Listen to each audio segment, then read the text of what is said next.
Assalamualaikum warahmatullahi wabarakatuh. Perkenalkan, nama saya Kisah Safira Putri Dian Kamila dengan NIM 192231125. Kali ini saya akan memaparkan tentang perbandingan validitas dan reliabilitas FFQ dan SKFFQ dengan metode lain.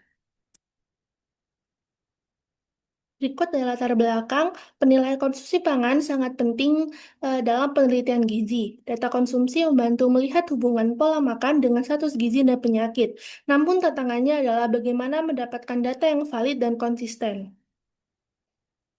Metode penelitian konsumsi pangan sering dipakai ada 24-hour recall dan food record yang detail dan akurat tetapi mahal serta memberatkan responden. Sementara FFQ dan SKFFQ lebih murah dan praktis, tapi akurasinya sering dipertanyakan. Kemudian tujuannya adalah tujuan membandingkan validitas dan reliabilitas FFQ dan SKFFQ terhadap metode rujukan 24-hour recall.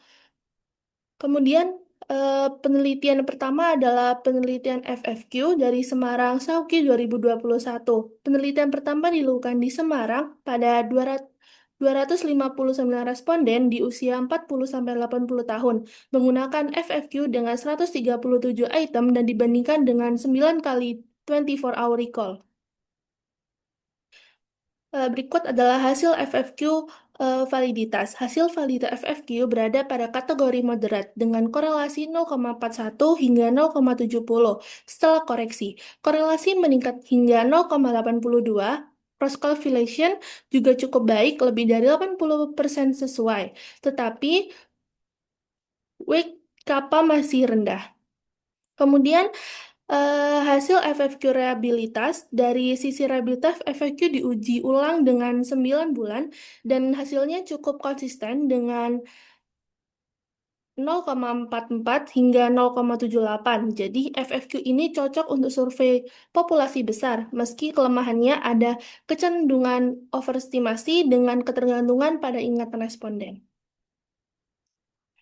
Kemudian yang kedua adalah peneliti SKFFQ Makassar Arif 2022.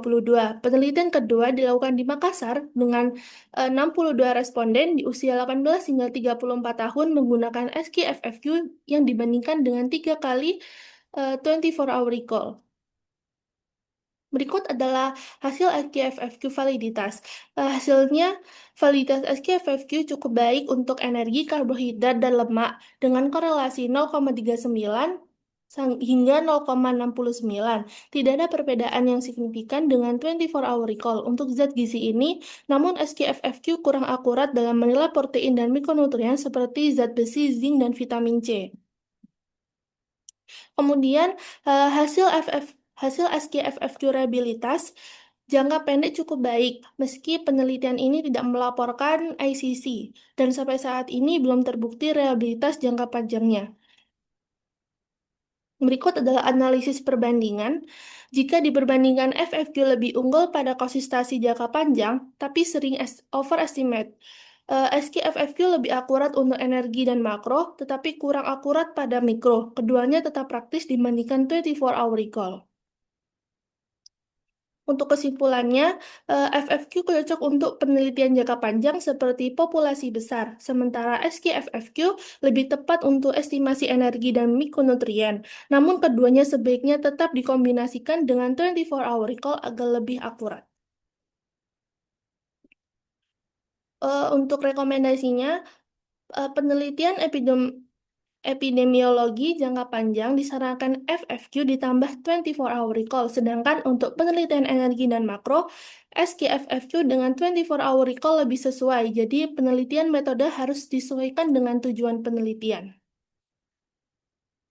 Berikut adalah implikasi pemilihan metode yang akan sangat berpengaruh pada kualitas data konsumsi pangan. Data yang baik akan mendukung kebijakan gizi yang lebih efektif di masyarakat. Berikut adalah tabel perbandingan FFQ dan SKFFQ. Di sini bisa kita lihat ringkasan dalam bentuk tabel, FFQ validitas moderat, reliabilitasnya baik, kelebihannya praktis dan konsisten, tapi cenderung overestimate.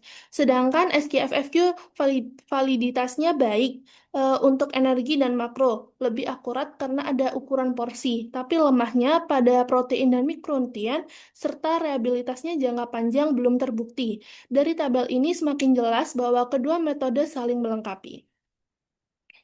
Berikut adalah daftar pustaka. Referensi utama berasal dari penelitian Sauki tahun 2021 dan Arif tahun 2022, serta beberapa literatur pendukung lainnya. Demikian presentasi saya. Terima kasih.